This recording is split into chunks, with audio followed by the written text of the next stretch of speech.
Yo, I got a powerful message for my men who are in relationships or my guys that's married out there.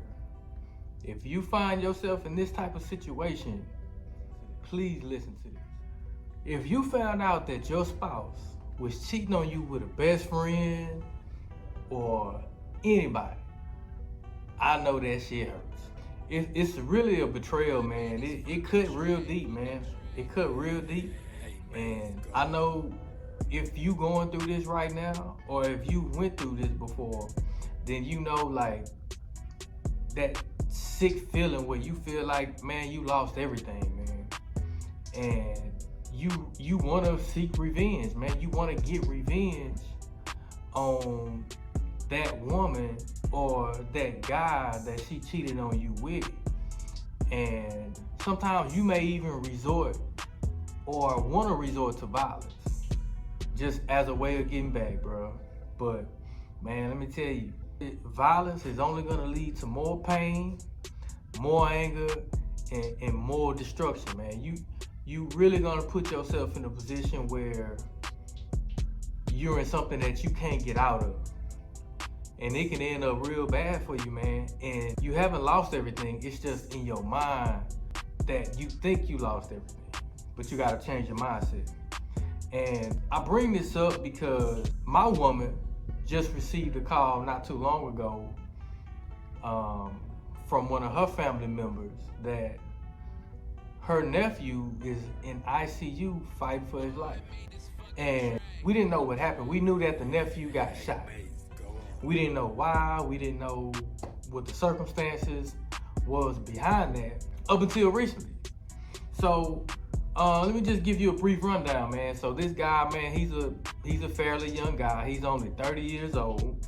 And he works in the oil and gas industry, man. I don't know if he works like out there in the pipeline, on the pipeline, or if he works out in the field or whatever, man. Wherever he's at, he goes to work and he comes home all the time. So, a lot of guys that probably work out in oil and gas, you stay gone for months at a time, then you come back.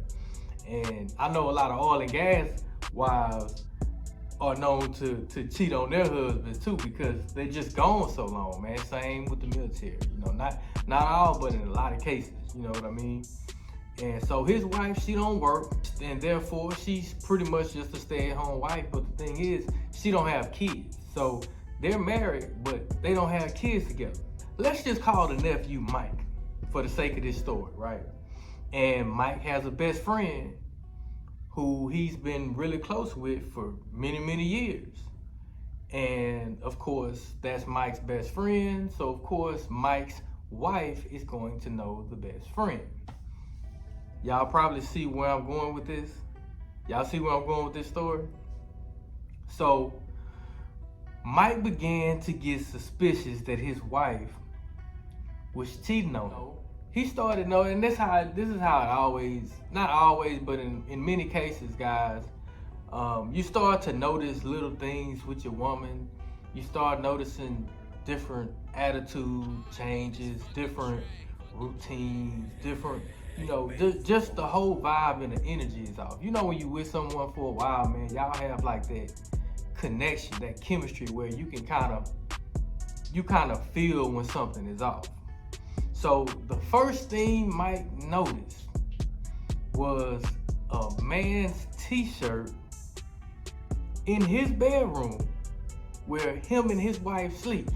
So this alone is gonna raise my antennas, because just like most men, guys, your clothes.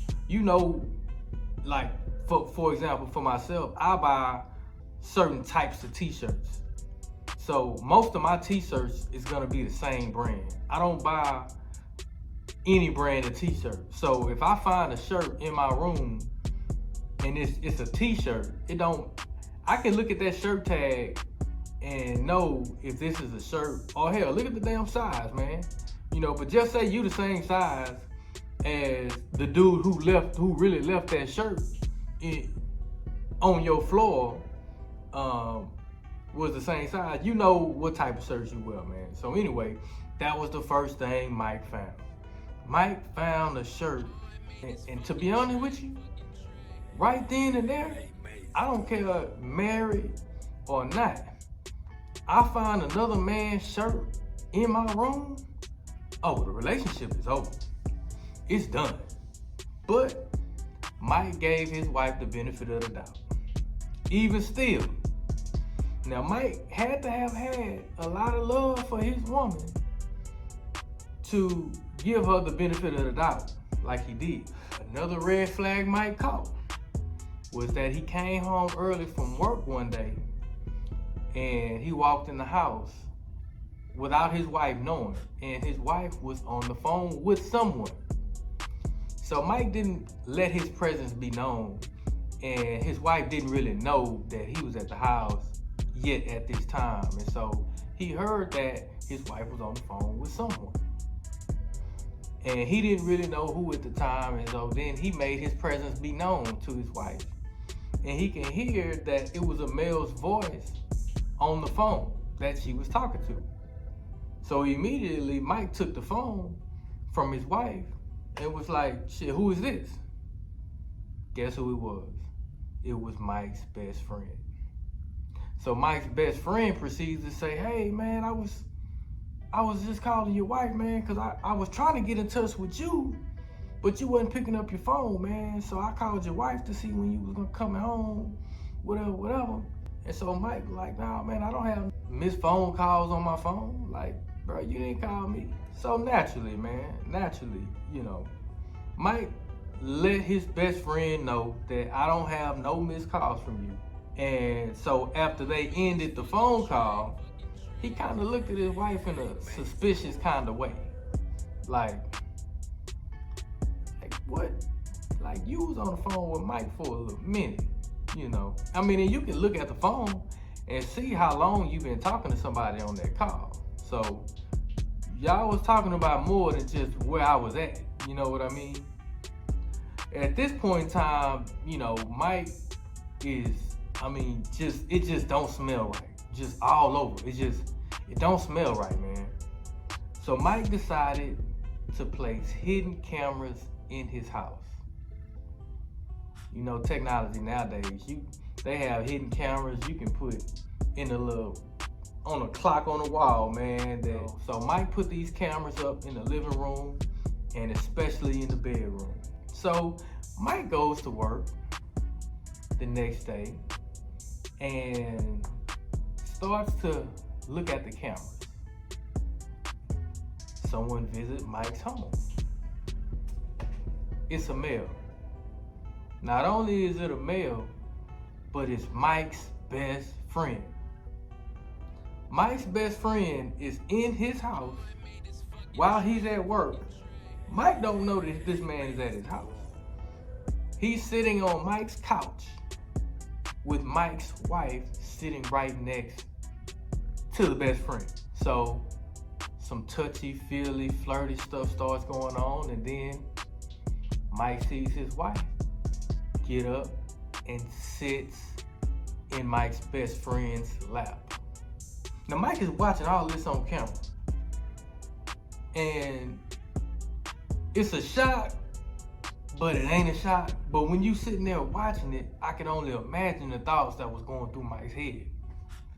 So at this point, Mike is numb, man. He's just overrun with just a feeling of it's just surreal. So Mike storms into his boss's office. He shows his boss what was going on. Because at this point, the best friend and Mike's wife moved to the bedroom, and they're having sexual intercourse at this point. So he's watching this live. He's watching his wife getting dug out by his best friend live. So he goes into his boss's office, shows his boss what was happening, and it says, I need to leave work now and go address this. Mike's boss told him, hey, maybe you should cool down a little bit. Don't go straight there. Like, go blow off some steam before you address the situation. But most people are not gonna go off and blow off some steam. Most people are not. So In this case, Mike did not. He's mad. He's just sick to his stomach by what he saw. And at this point, man, you can't even think straight. I would imagine you can't even think straight. So Mike calls his wife on the phone enraged. And he let her know, hey, I saw what you was doing. It's cameras all over the house. I know exactly what's going on. I know that you messing with my best friend, whatever. So then Mike calls his best friend and basically tells him, I'm about to come see you and it's about to be war. So at this point, there's nothing the best friend can say. He's caught on camera digging out his best friend's wife. So Mike is on the phone, hey, bro, I'm finna come over there, I'm what, you know what I'm gonna do? And Mike's best friend tells him, hey man, I'm not gonna fight you, Mike. I don't wanna fight you, let's talk about this. Mike don't wanna talk, man. Like, what can you say? So Mike's best friend got off the phone with him, calls Mike's sister. Hey, Mike is coming over here. He's talking about he's gonna do all of this stuff to me because this is what happened. I'm just letting you know right now, I'm scared to fight Mike. And if he touches me, I'm gonna have to shoot him. Plain and simple, right? So Mike's sister calls him and tells him, hey, go home and calm down. And this is when Mike told the sister kind of the whole rundown of what happened. So, it ain't no, Mike like a pit bull that drew blood, bro. Like, he like a pit bull. Like, he ain't finna let this go. He ain't finna let this go. But bruh, somebody piping down your girl and your wife and you watching it, I know that's enough to make any man go over the edge. Any man. And you gonna be emotional than I don't give a damn who you are. You gonna feel some type of way if you saw that. So when Mike got to his best friend's house, he's at the door. Mike opened the door, but it's a screen door, it's a locked screen door, and they, the friend is trying to talk to Mike. Hey man, let's talk, man. Like, I know it was messed up. What? Mike like, nah, bro, it's on. What Mike don't know is his best friend had that thing behind his back. So when he came outside, he showed it. So Mike saw that his best friend had the pistol in his hand. But Mike was so in the heat of the moment that he didn't care. He didn't care about his life at that moment. He didn't care about, all he wanted to do was draw blood. And guess what? He did. Mike hit his best friend a few times, caught him a few good times, and guess what happened? His best friend unloaded on him. He unloaded on him. He shot him 3 times. One bullet shattered his pelvis, another bullet hit him somewhere else, and guess where another bullet hit him at? Can you guess? Mike's best friend shot his junk off, man. Shot the man in the junk. Can you imagine? I don't even want to think about it. I don't even want to think about that shit. Was he justified in his actions? Some may say yes.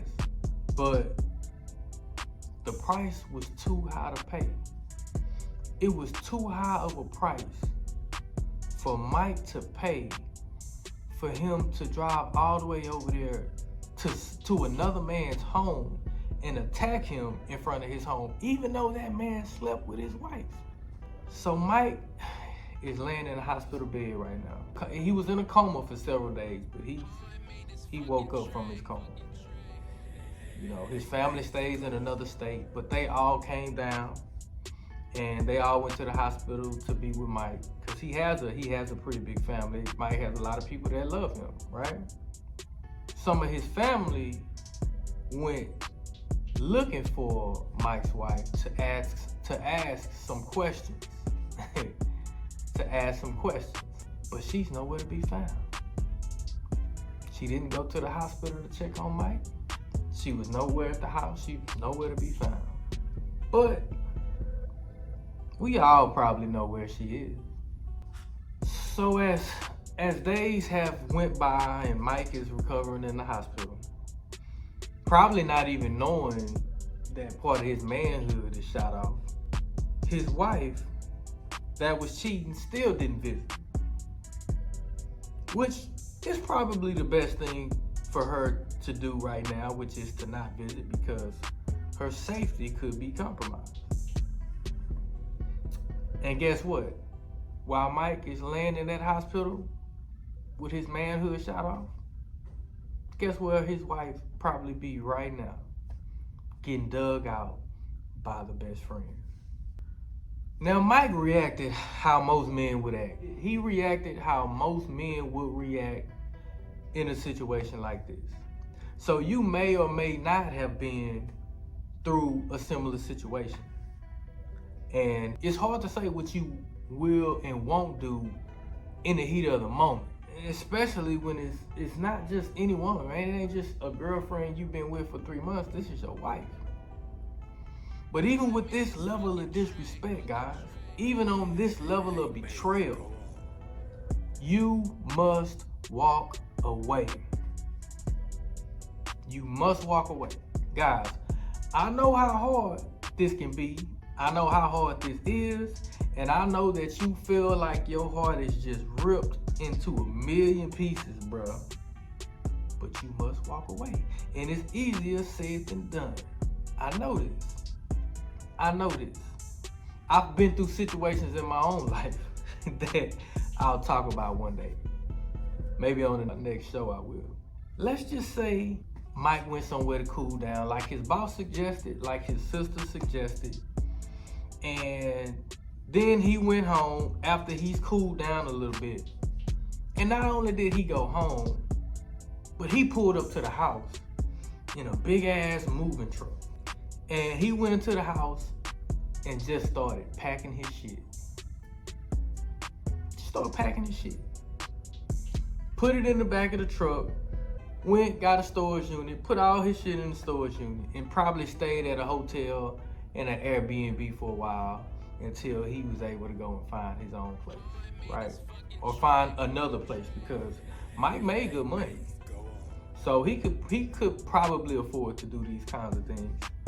And then, once you get yourself situated, go ahead, file for that divorce, and use that evidence that you have on video so that you won't get robbed during the divorce.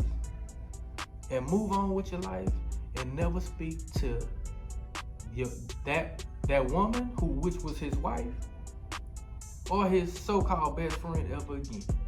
Mike would not be in a coma right now.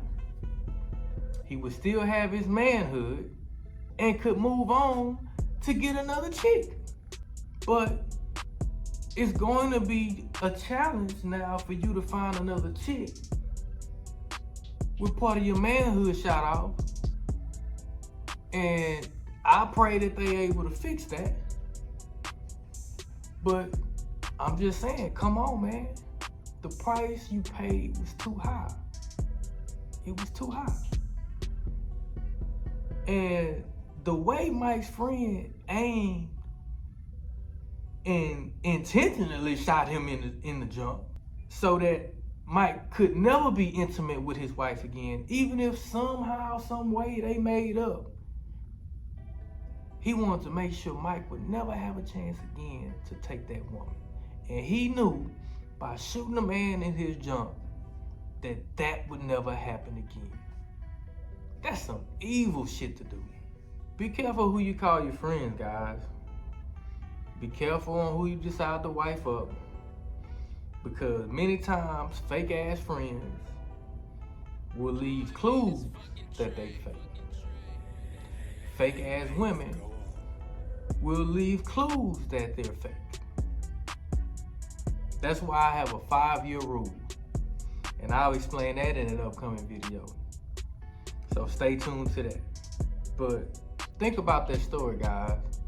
And if you find yourself in a situation like this, if you come across a situation that's just so fucked up where your woman or your wife disrespected and betrayed you in a manner like this, or your friend or your best friend, use this story as a learning lesson. So you don't have to be in ICU like Mike right now. So you don't have to be in a position where you could lose your life. Always try to use your head. Don't try, use it. Think about it. Ask yourself some questions, man, before you make these kind of decisions, because you will always get another broad. Always. Remember that. All right?